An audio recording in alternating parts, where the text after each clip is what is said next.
आप सभी को राधे राधे, जय श्री कृष्णा। दोस्तों, आज की लीला कथा बहुत ही ज्ञानवर्धक है, जिसे सुनने के बाद आपको एक महत्वपूर्ण बात का पता चलेगा। सभी लड्डू गोपाल की सेवा करते हैं और सभी लोग जो है अपने घर में लड्डू गोपाल को भोग भी लगाते हैं। लेकिन क्या आप जानते हैं कि आपके लड्डू गोपाल आपका लगाया हुआ भोग स्वीकार करते हैं या नहीं करते हैं? अगर आप सही तरीके से लड्डू गोपाल को भोग लगाते हैं तो वो अवश्य ही स्वीकार करते होंगे और उनकी कृपा भी आपको प्राप्त हो रही होगी। लेकिन अगर आप लड्डू गोपाल को भोग लगाते समय भूल करते हो तो सोचिए, लड्डू गोपाल जी को भोग ही नहीं लग पाता। भोग सेवा सबसे बड़ी सेवा है। जब हम लड्डू गोपाल की सेवा करते हैं तो उसमें सबसे अनिवार्य होता है ठाकुर जी का भोग। अगर वो भोग ही नहीं पाएंगे तो फिर हमारे ठाकुर जी प्रसन्न किस प्रकार से होंगे, और अगर वो प्रसन्न नहीं होंगे तो अपने भक्तों को वो खुशियाँ किस प्रकार से प्रदान करेंगे। उनकी भोग सेवा का प्रतिफल ही हमें प्राप्त होता है, जिसके कारण हमारे घर में अन्न धन के भंडार भरते हैं। तो सोचिए, अगर ठाकुर जी को सही तरीके से भोग ही नहीं लग पाएगा तो हमें उनकी कृपा किस प्रकार से प्राप्त होगी। तो बड़ी ही ज्ञानवर्धक लीला कथा है, अंत तक अवश्य सुनना। दोस्तों, यह लीला कथा रीतू जी ने हमारे साथ शेयर की है। रीतू जी कहती है कि मैं लड्डू गोपाल को वृंदावन से लेकर आई थी, और आप लोगों को यह बात मैंने पहले भी बता दी है। अगर हम लड्डू गोपाल को वृंदावन ब्रज कोष से लेकर आते हैं तो उनकी स्थापना की आवश्यकता नहीं होती। सिर्फ और सिर्फ पंचामृत से स्नान कराकर हम लड्डू गोपाल को विराजित कर सकते हैं, क्योंकि ब्रज कोष से आए हुए लड्डू गोपाल जागृत होते हैं और वो स्वयं अपनी इच्छा से अपने भक्त को चुनकर सेवा लेने के लिए हमारे घर आते हैं। लेकिन ध्यान रखिए, अगर आप उनकी सेवा में कोई भी गलती करते हो तो ठाकुर जी दोबारा से ब्रज कोष वृंदावन वापस लौट जाते हैं। उनका विग्रह जरूर आपके घर में रहेगा। आप जो विग्रह लेकर आओगे वो जरूर आपके घर में स्थापित रहेगा, लेकिन उसमें ठाकुर जी की, बाके बिहारी जी की जो शक्ति है, जो आपके लड्डू गोपाल है, वो घर छोड़कर वापस वृंदावन चले जाएंगे। तो उनकी सेवा में सावधानियों को बरतना बहुत ही आवश्यक है। रीतू जी कहती है कि लड्डू गोपाल को लाने के बाद मैंने उनकी सेवा करना शुरू कर दिया। मैं अपने लड्डू गोपाल की सेवा में किसी भी चीज की कोई कमी नहीं रखती थी। मुझे उनकी अनुभूतियों के बारे में ज्ञान नहीं था और न ही उनके संकेतों की पहचान थी, लेकिन मैंने सारी चीजें अच्छे से जांच परख कर ली थी कि लड्डू गोपाल को सात्विक भोजन का भोग लगता है और उन्हें सुबह, दोपहर, शाम को 4 बजे, मतलब 4 टाइम भोग लगाया जाता है। बच्चे की तरह उनकी देख रेख की जाती है। उसके बाद उन्हें विश्राम कराया जाता है। तो रीतू जी कहती है, सभी चीजों का ध्यान रखते हुए मैं लड्डू गोपाल की सेवा कर रही थी और भोग लगाते समय भी मैं पूरे ध्यान से उन्हें भोग लगाती थी। उनके भोजन की थाली में तुलसी का पत्ता, तुलसी की माला, सब चीजें रखती थी। उनके पास में जल का लोटा रखती थी ताकि ठाकुर जी को भोजन करते समय अगर प्यास लगे तो वो जल ग्रहण कर ले, और उनका पर्दा भी लगाती थी। रीतू जी कहती थी कि मैं लड्डू गोपाल की सेवा करते हुए हमेशा यही प्रार्थना करती थी कि मेरी सेवा स्वीकार हो जाए, मुझसे कोई भूल ना हो। और हर लड्डू गोपाल भक्त दोस्तों यही चाहता है कि ठाकुर जी उसकी सेवा स्वीकार करे और उसके घर में सुख समृद्धि का वास हो। रीतू जी कहती है, लेकिन मेरे लड्डू गोपाल के चेहरे पर तेज नहीं था। मैं उनका जब भी श्रृंगार करती थी तो मेरे लड्डू गोपाल का मुख जो है वो मुझे उदास दिखाई देता था। हमेशा मैं उनका अच्छा श्रृंगार करती थी ताकि मेरे लड्डू गोपाल काफी सुंदर दिखे, उनके चेहरे पर मुझे मुस्कान देखने को मिले। लेकिन मेरे लड्डू गोपाल की सेवा करते करते मुझे पूरा 1 महीना हो चुका था, लेकिन मेरे लड्डू गोपाल के मुख पर मैंने अब तक कोई मुस्कान नहीं देखी थी। जब भी मैं उनका श्रृंगार करती और उन्हें निहारती थी तो मन में यही भाव आता था जैसे लड्डू गोपाल उदास है, जैसे लड्डू गोपाल मेरी सेवा स्वीकार नहीं कर रहे हैं, और यह देखकर मन ही मन मुझे बड़ा दुख होता था। रीतू जी कहती है, फिर मैं लड्डू गोपाल के लिए सुंदर सुंदर पोशाक लेकर आई, उनके लिए अच्छी अच्छी ज्वेलरी लेकर आई कि अब मैं लड्डू गोपाल को अच्छे से सजा संवार कर बैठाऊंगी। उसके बाद शायद मुझे उनके प्रसन्न मुख के दर्शन हो जाए। अब रीतू जी कहती है कि मैं बाजार जाकर अपने ठाकुर जी के लिए, अपने बाल गोपाल के लिए सुंदर सुंदर 3-4 जोड़ी पोशाक लेकर आई, साथ ही साथ उनसे मैचिंग ज्वेलरी भी लेकर आई और पगड़ी भी लेकर आई। अगले दिन स्नान कराने के बाद बड़े ही प्रेम से मैंने ठाकुर जी को सजाया संवारा और उन्हें उनके सिंहासन पर विराजमान किया। उसके बाद भी मुझे अनुभव नहीं हुआ कि मेरे ठाकुर जी प्रसन्न हैं। उनके मुख पर मुझे न जाने क्यों बार बार यही लगता था जैसे कि उनकी जो छवि है वो प्रसन्न मुद्रा में नहीं है, वो उदास भरी है, उदासी चेहरा है उनका। तो रीतू जी कहती है मेरे मन में यही आ रहा था, कहीं विग्रह बनाने वाले ने इनकी छवि ऐसी तो नहीं बनाई कि जिसमें वो मुस्कुराते हुए दिखाई ही नहीं देते। फिर रीतू जी कहती है कि मैंने घबरा कर कहा नहीं नहीं, मेरे लड्डू गोपाल तो बड़े ही सुंदर है, अवश्य ही कोई न कोई भूल तो हो रही है। अब रीतू जी कहती है मैंने तो लड्डू गोपाल से ही प्रार्थना की। देखिए लड्डू गोपाल जी, देखिए ठाकुर जी, मैं तो अज्ञानी हूँ, मूर्ख हूँ, मुझे ज्यादा ज्ञान नहीं है और शायद आप मुझे कोई संकेत भी करना चाहते हो, लेकिन मैं आपके संकेतों को समझ नहीं पाऊंगी क्योंकि मैं आपके संकेत के बारे में कुछ नहीं जानती। मैंने लोगों से सुना है कि आप लीला करते हो, अनुभूतियां कराते हो, लेकिन मुझे तो इन सब चीज़ों का ज्ञान ही नहीं है। अब रीतू जी कहती है मैंने जैसे लड्डू गोपाल को रात को विश्राम कराया और विश्राम कराने के बाद मैं सोने चली गई तो मुझे लगातार 3-4 दिनों तक एक बच्चा सपने में दिखाई देता था। वह बच्चा अक्सर हाथ में मुरली लिए हुए, सिर पर मोर मुकुट पहने हुए और धोती कुर्ता पहनकर पूरे आंगन में डोलता था, लेकिन वह प्रसन्न मुख मुद्रा में नहीं दिखाई देता था। वह हाथों में बांसुरी लेकर उसे घुमाए चला जाता था और उसे घुमाते घुमाते मेरी तरफ देखता रहता था, लेकिन कभी भी उसने मुस्कुराकर मेरी तरफ नहीं देखा और न ही वह बच्चा कुछ बोलता था। अब रीतू जी कहती है मैं यह तो समझ गई थी कि यह मेरे बाल गोपाल है, यह मेरे लड्डू गोपाल है, लेकिन मैं नहीं समझ पा रही थी वो क्या कहना चाहते हैं और क्या संकेत करना चाहते हैं। इस पर रीतू जी कहती है कि मेरे घर में अब बहुत बड़ी दुर्घटना हो गई। कहते हैं जब लड्डू गोपाल घर में विराजित होते हैं तो वो कोई भी दुर्घटना होने से पहले अपने भक्त को सचेत कर देते हैं कि देखो अब तुम्हारे जीवन में बहुत बड़ा संकट आने वाला है और घबराना मत, मैं तुम्हारे साथ हूँ, सदैव तुम्हारे साथ हूँ। अपने भक्त को हिम्मत देते हैं, दुख को सहने की शक्ति देते हैं।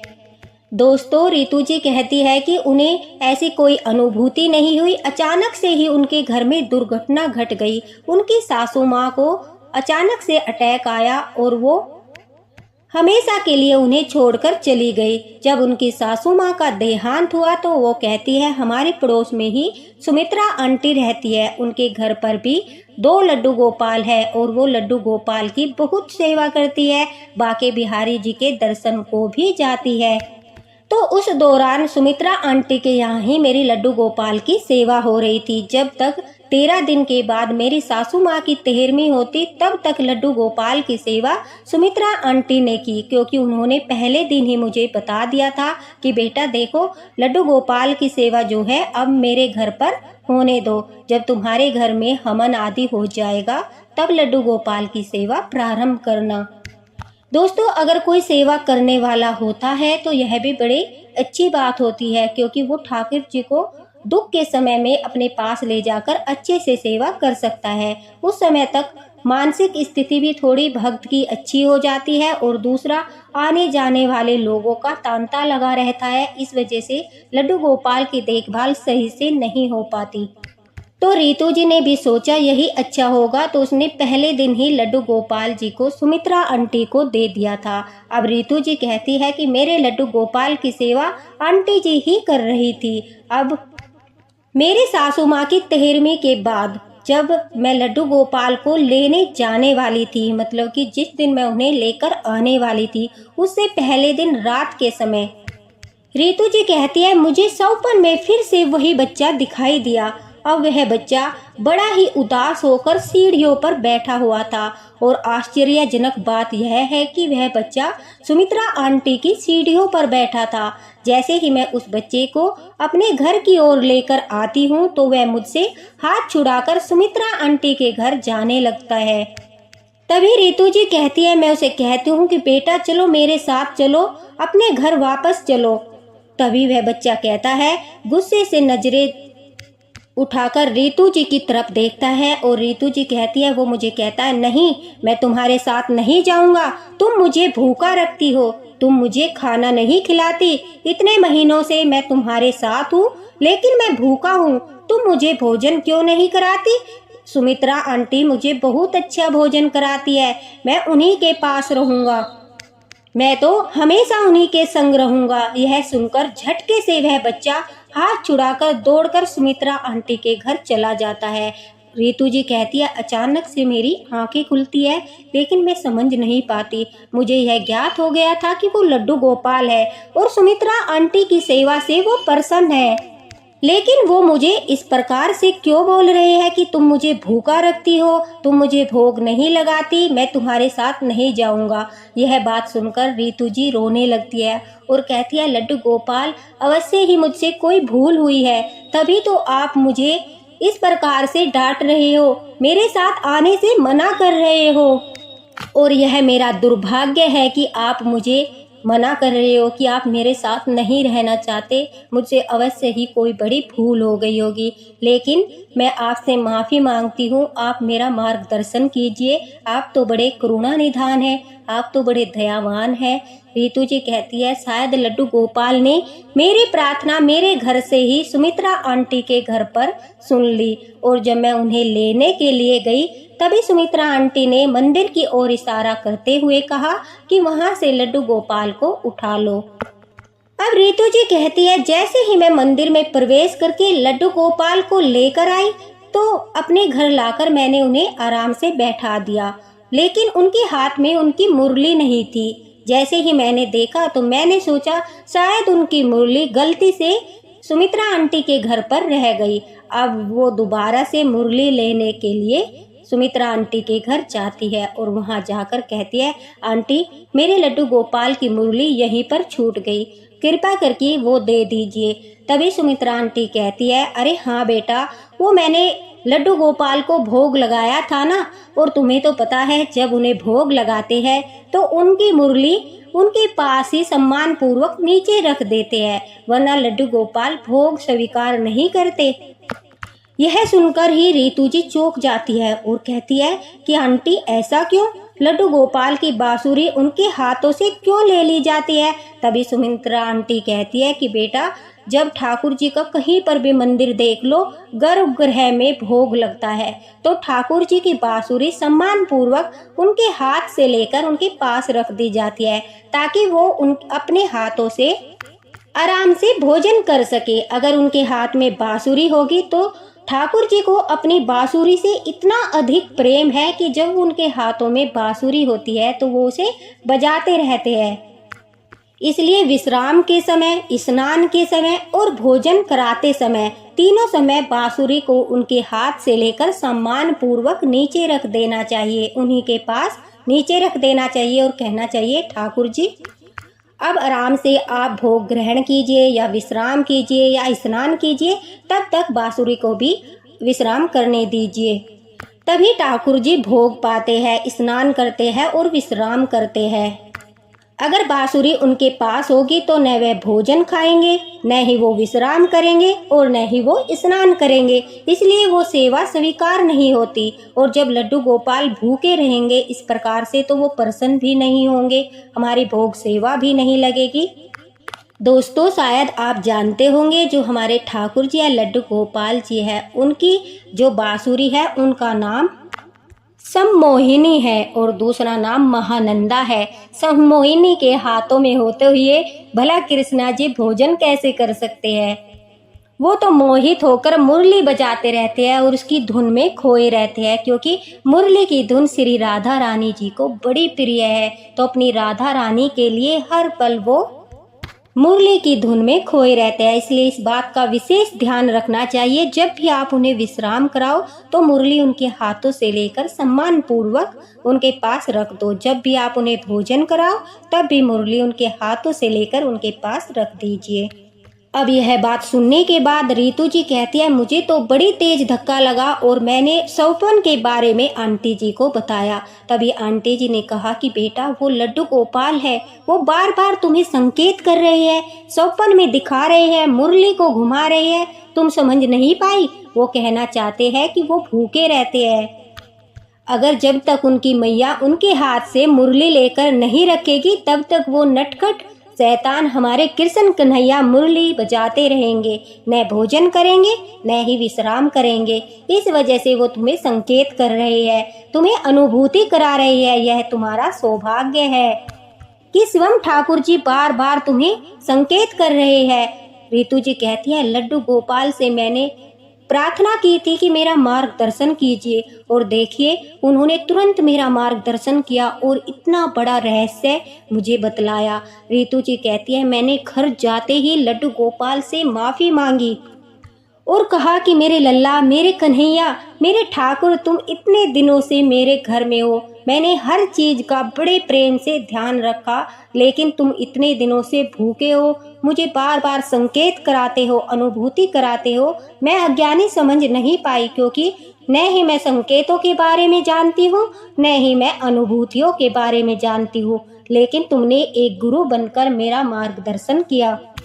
सुख और दुख तो जीवन के चक्र है, धूप और छाव की तरह है। अब उनकी सासू माँ की उम्र हो चली थी, तो कम से कम वो 75 साल की थी। तो दोस्तों देखिए, यह तो नियति का कर्म है कि इंसान आता है तो उसे जाना भी अवश्य ही होता है। कुछ लोग इन दुर्घटनाओं को भी लड्डू गोपाल पर थोप देते हैं कि लड्डू गोपाल लेकर आई हो, घर में दुर्घटना हो गई, जबकि ऐसा कुछ नहीं होता। प्रभु तो हमारी रक्षा करते हैं, अपने भक्त को खुशियों के सिवाय कुछ नहीं देते। तो ठाकुर जी पर इस तरह के आरोप जो लगाते हैं वो बड़े ही दुर्भाग्यशाली लोग होते हैं। अब रितु जी कहती है, मैंने अपनी इस भूल में सुधार किया और एक चमत्कार देखने को मिला।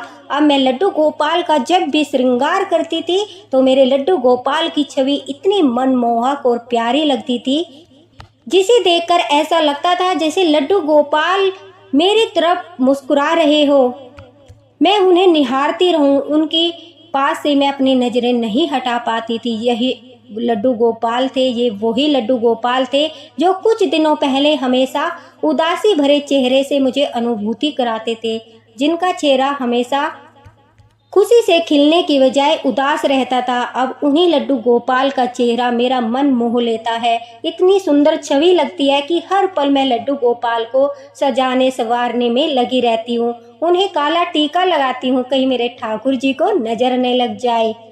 तो दोस्तों, जो लड्डू गोपाल भक्त होते हैं वो लड्डू गोपाल के चेहरे के हाव भाव से ही पता लगा लेते हैं कि आज हमारे ठाकुर जी गुस्सा है, आज हमारे ठाकुर जी प्रसन्न है, क्योंकि वो जागृत विग्रह होते हैं और उनके चेहरे की मुद्राएं जो होती है वो बदलती रहती है, कभी गुस्से वाली, कभी प्रेम वाली, कभी नटखट शैतानी वाली। ध्यान से देखना, जब आप अपने लड्डू गोपाल की आंखों में देखोगे तो आपको भी अवश्य ही उनके चेहरे से पता चल जाएगा कि आज वो प्रसन्न है। तो दोस्तों, अगर आप भी यही गलती करते हो तो इस गलती में सुधार कर लीजिए, ताकि आपके लड्डू गोपाल आपके पास ही रहे, न कि वो आपको छोड़कर वापस से अपने वृंदावन चले जाए। इसलिए लड्डू गोपाल को भोग लगाते समय जिस तरह से पर्दा लगाना चाहिए, उसी तरह से उनकी बांसुरी भी उनके हाथ से लेकर सम्मान पूर्वक रख देनी चाहिए, तभी आपको लड्डू गोपाल की सेवा का फल प्राप्त होगा।